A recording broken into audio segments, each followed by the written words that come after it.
dar as boas-vindas aos seus representantes da Confederação Portuguesa das Micro, Pequenas e Médias Empresas, na pessoa do Sr. Presidente da Direção, cumprimento os seus vice-presidentes, o Diretor Executivo, e dizer que toda a Comissão teve a oportunidade de ler o vosso requerimento de pedido de audiência, lembrar de uma forma muito sucinta que esta sexta Comissão é a Comissão de Economia, Inovação e Obras Públicas, portanto não se relaciona diretamente com questões fiscais. Isso é a quinta Comissão, a Comissão de Orçamento e Finanças e Modernização Administrativa. De qualquer forma, obviamente que as duas questões estão interligadas e, nesse sentido, como sabe, este tipo de audiência tem um pré-formato determinado. Existe um período inicial de cerca de 10 minutos para quem requereu a audição apresentar o assunto para o qual requereu a audição. Após esse período de 10 minutos, passarei a palavra aos seus representantes dos parlamentares. Neste momento estão aqui o Sr. Deputado Helga Correia, o Sr. Deputado Joel Sá, do Grupo Parlamentar do PSD, estão o Sr. Deputado Duarte Alves e o Sr. Deputado Bruno Dias, do Partido Comunista Português, o Sr. Deputado Heitor de Sousa, do Bloco de Esquerda, e o Sr. Deputado Carlos Pereira, do Grupo Parlamentar do Partido Socialista. Portanto, após a vossa intervenção inicial, passarei aos seus deputados para formularem as questões e depois, obviamente, devolverei. Solicitava que fosse dentro do possível, claro, sucinto, objetivo, para que esta audiência fosse o mais produtiva possível e no sentido também dos seus deputados poderem fazer as questões o mais objetivo possível para todos nós ficarmos esclarecidos, sendo que no final desta audiência irá ser produzido um relatório que irá ser distribuído por todos os elementos da Comissão de Orçamento, da Comissão de Economia e que, portanto, toda a Comissão irá tomar conhecimento relativamente aos assuntos e às matérias tratadas aqui. E sem mais demora pasaria a palavra, penso que ao Sr. Presidente, ao Jorge Prisco da Confederação. Sr. Presidente, Sr. Vice-Presidente, Srs. Deputados, muito obrigado pela vossa amabilidade. Começo por agradecer esta vossa disponibilidade para esta nossa reunião, não deixando, no entanto, de sublinhar que esta foi solicitada ao Presidente da Comissão a 29 de março e reiterado o pedido a 21 de junho de 2018. O objetivo principal do nosso pedido foi e é trazer ao vosso conhecimento as preocupações e propostas dos micro, pequenos e médios empresários numa perspectiva de a Assembleia da República poder vir a legislar para que possamos ter uma economia sustentável e dinâmica, favorável à sobrevivência das micro e pequenas empresas, que têm um papel fundamental na economia nacional e a sua atividade é dominante na criação do emprego privado. Aprovado que foi o Orçamento de Estado para 2019, a CPPME, embora considere insuficientes as medidas aprovadas, de forma a repor a justiça para com os micro, pequenos e médios empresários, assinalou e congratulou-se por este contemplar algumas das nossas reclamações, designadamente o fim do pagamento especial por conta, com dispensa de declaração. Com esta decisão, termina uma luta de 20 anos pela extinção do imposto cego e injusto, um método indiciário a todos os títulos reprovável. A eliminação da coleta mínima no imposto sobre o rendimento das pessoas coletivas, IRC, contra o qual, que tínhamos conhecimento, só a CPPME reclamou e esperamos a versão final que seja apresentada este semestre. O reconhecimento do justo impedimento para os micro, pequenos e médios empresários contabilistas certificados, abrangendo mais de 70 mil contabilistas. A eliminação do aumento de tributação autónoma sobre viaturas de empresários em nome individual. A eliminação do agravamento de tributação autónoma sobre viaturas de micro, pequenas e médias empresas. O alargamento do prazo de entrega do modelo 10 em sede IRS para 10 de fevereiro. A notificação por parte da autoridade tributária aos contribuintes, que passa a ser possível através do portal das finanças, quando até agora existia a obrigação de as empresas aderirem ao VA-CTT. O atual Governo, sustentado numa maioria parlamentar que tem manifestado preocupações especiais com as microempresas, constantes dos acordos entre os vários partidos, incluiu no seu programa várias medidas de apoio às micro, pequenas e médias empresas, entre as quais a facilitação de recurso a financiamentos, o reforço da gestão, a criação de estímulos fiscais e o apoio à internacionalização e inovação.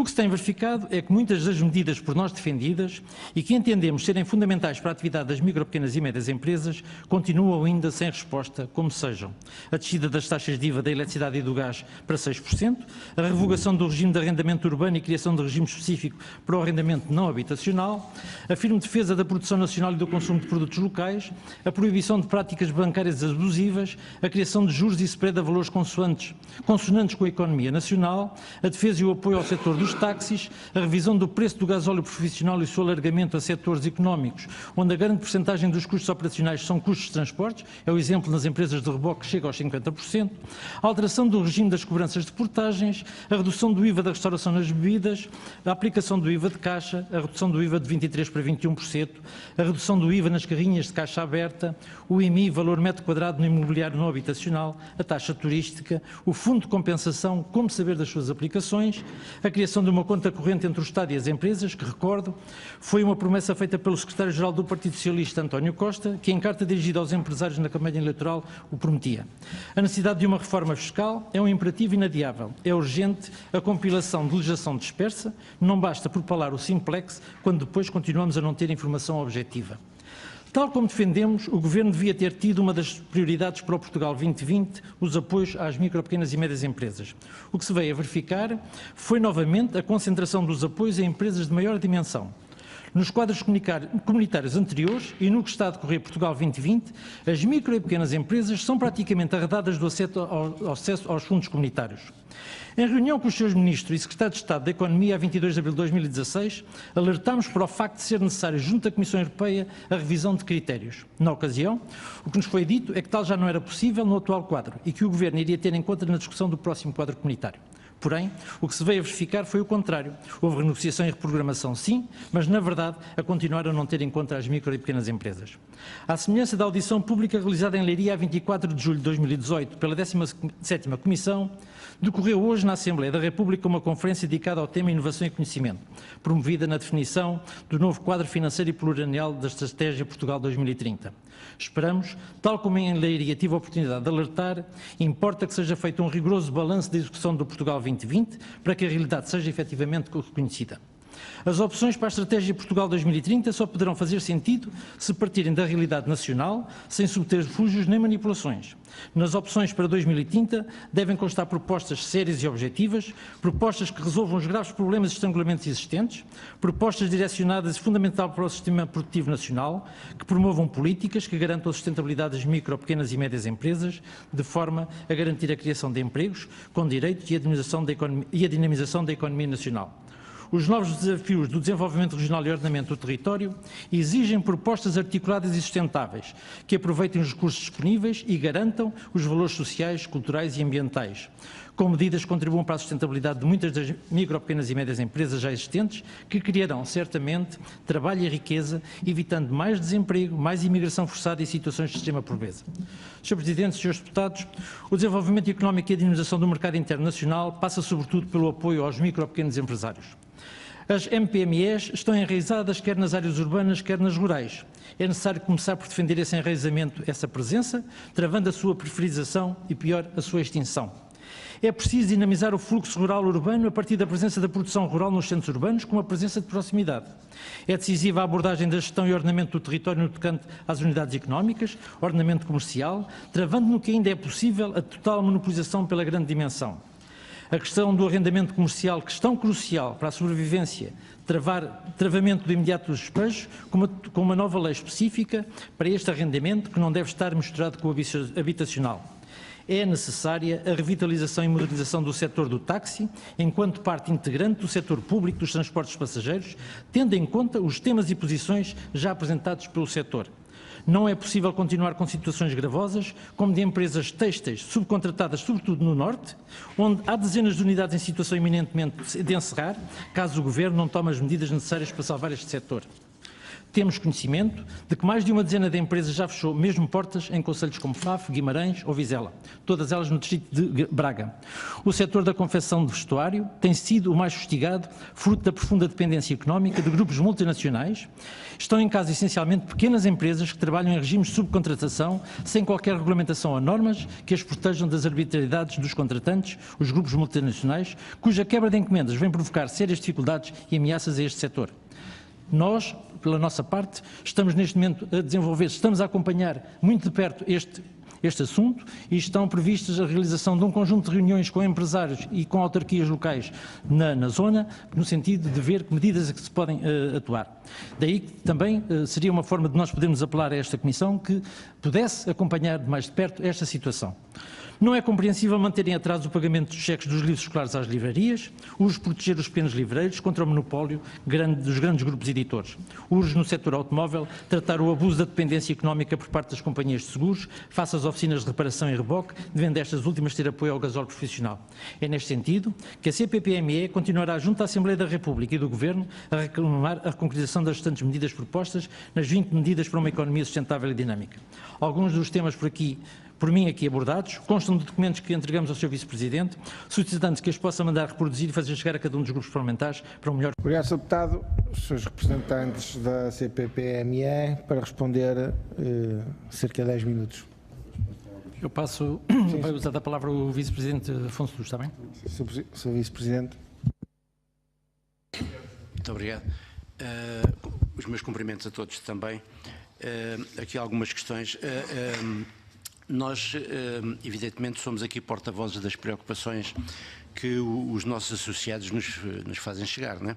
E também é verdade que a fiscalidade, não sendo do âmbito desta Comissão, acaba por ter aqui aspectos transversais que afetam e de que maneira a economia das empresas.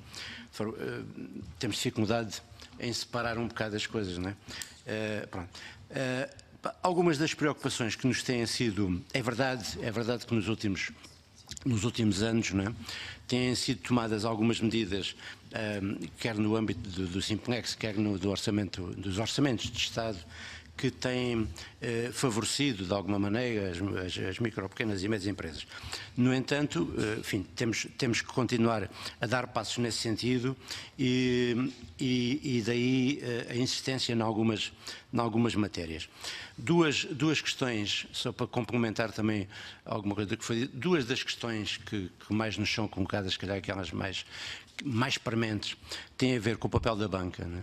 O papel da banca com as micro, pequenas e médias empresas, quer dizer, a maior parte não tem acesso a crédito, ou que se o tem é com garantias completamente desajustadas, com taxas de juros muito elevados portanto, e aqui, já agora, portanto, o papel da Caixa Geral de Depósitos nesta matéria também tem que ser visto como muito penalizante para as micro, pequenas e médias empresas. Aliás, chega a estar a encabeçar essa, em termos das comissões cobradas, especialmente transferências, portanto, encabeça aqui a lista dos bancos que mais penalizam as micro, pequenas e médias empresas, e isto devia realmente ser invertido, porque aqui sim o Estado tem um papel determinante.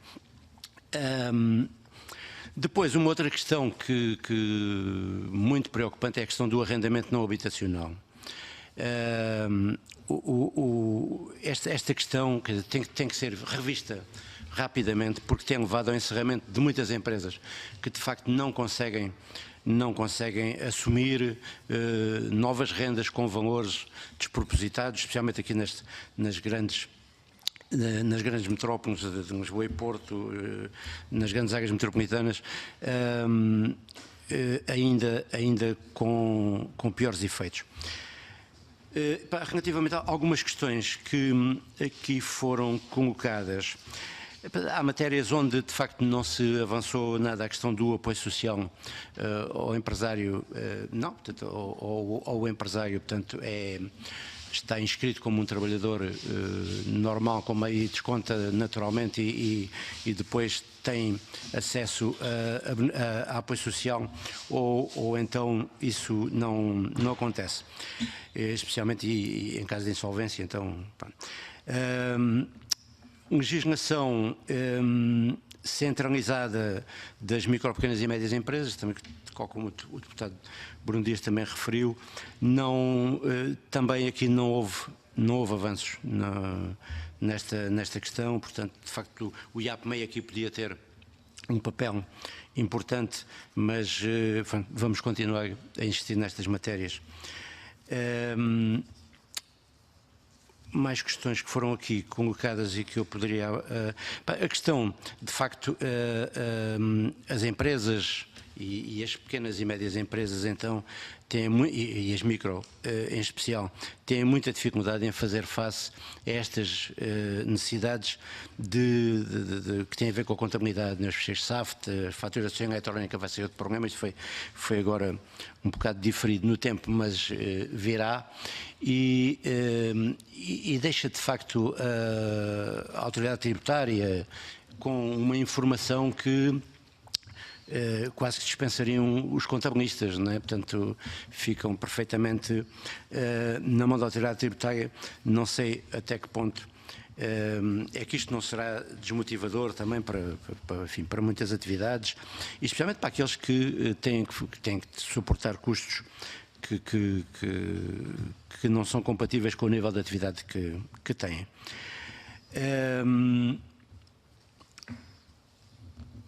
Eu, assim, daquilo que apontei, não tenho assim muito mais informação. Portanto, se o Secretário-Geral pudesse. Muito obrigado. Boa tarde, Sr. Presidente. Boa tarde, Srs. Deputados. Então, mais 2 ou 3 achegas.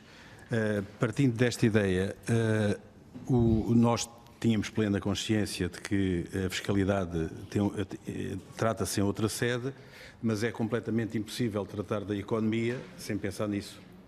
Esta questão que o Vice-Presidente colocou dos bancos não é só os créditos, é também, neste momento, os custos. Os bancos inverteram a sua natureza, porque os bancos precisavam dos depositantes para ter dinheiro para vender e, neste momento, castigam os depositantes.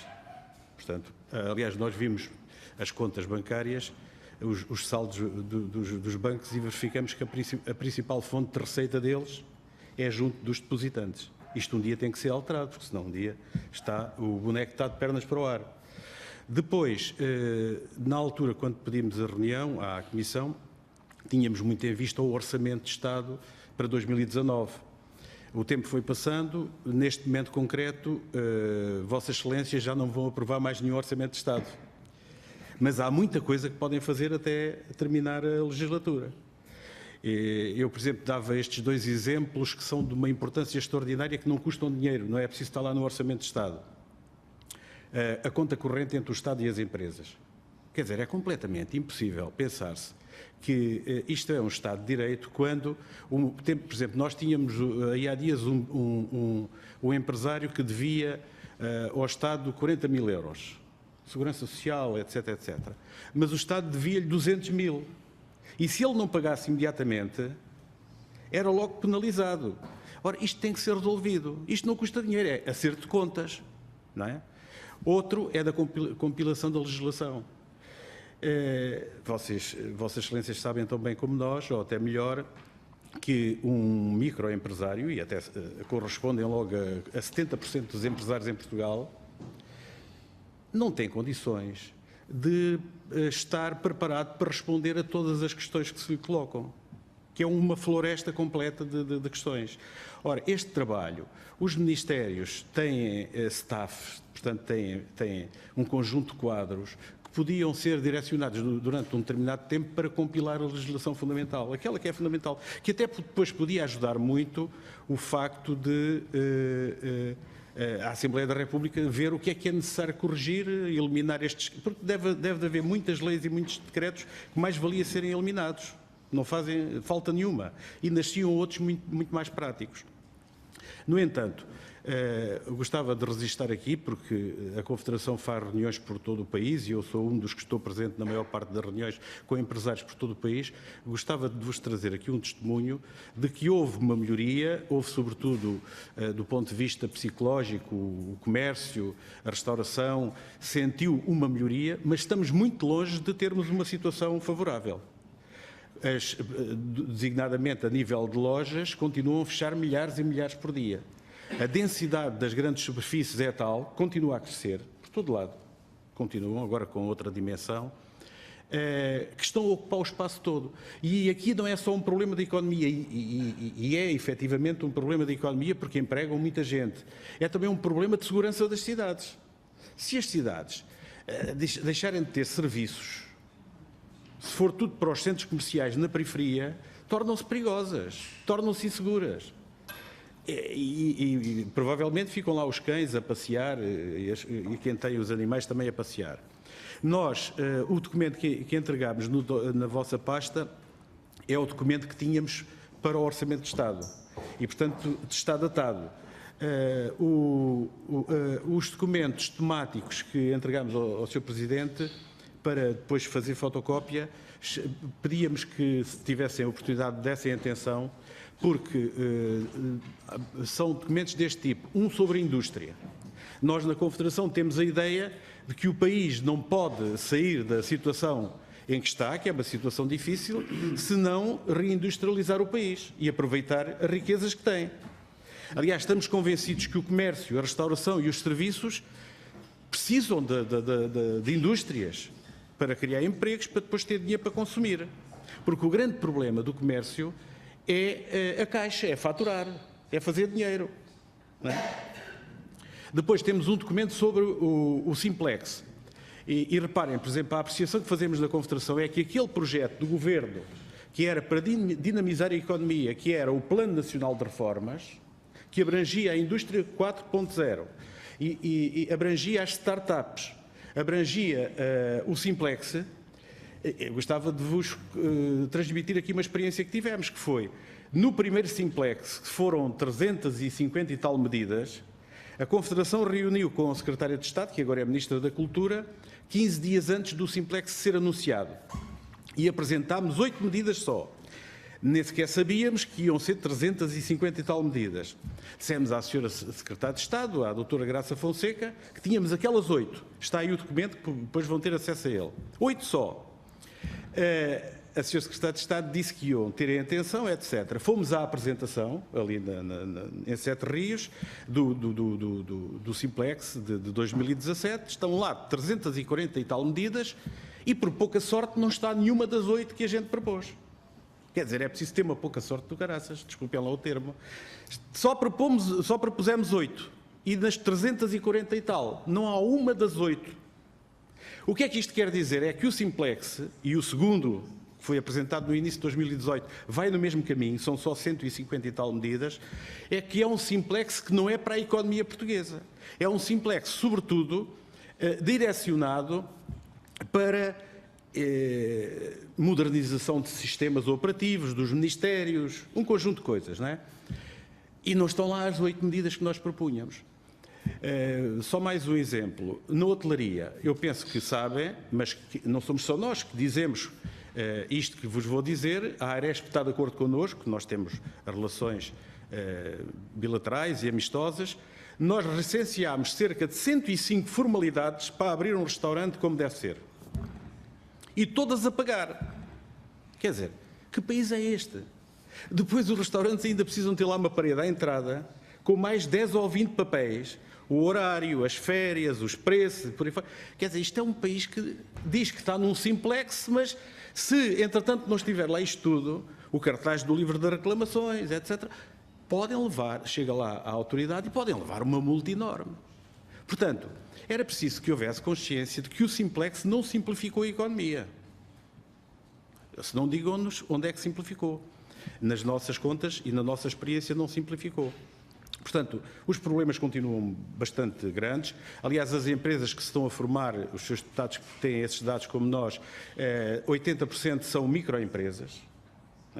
Mas, por exemplo, no Plano Nacional de Reformas, o programa Startup, Bem, tirando algumas startups que são pujantes e têm futuro, a multidão das startups são aquele financiamento por 12 meses a um jovem que tem uma ideia. Mas depois, ao fim de 12 meses, o Governo não fica preocupado qual é o futuro desse jovem. Pode vir a ter outra ideia e ter mais 12 meses. Isto não é economia. Isto não é criar empregos, não é? É um bocado como outros programas que já existiram nos governos anteriores de apoio aos jovens, não é? Que até às vezes dá jeito para sair dos índices do desemprego, diminui o desemprego, está tudo em programas de startup.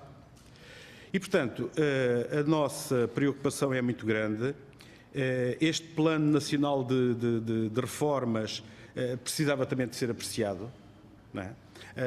A análise que nós fazemos, e eu não tenho muito mais tempo, mas a análise que fazemos é de que não foi direcionado para a economia.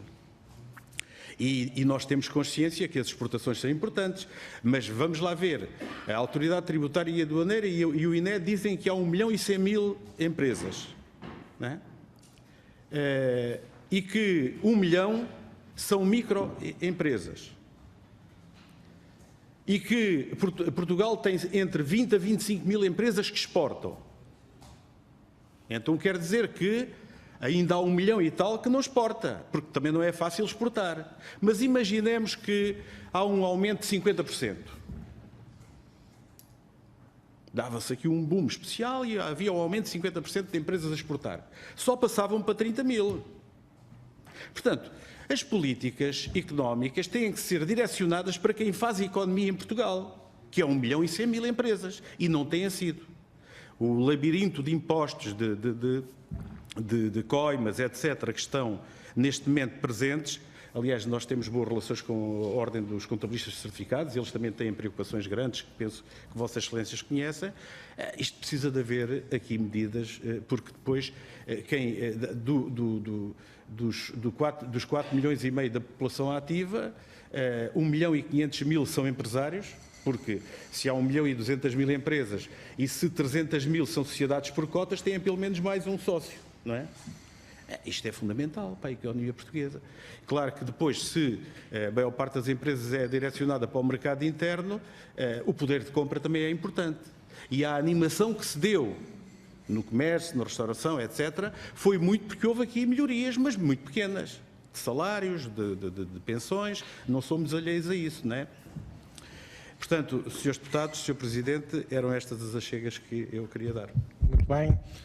Agradecer aos seus representantes da CPPME, dizer obviamente que a Comissão de Economia está sempre disponível para vos receber, para ouvir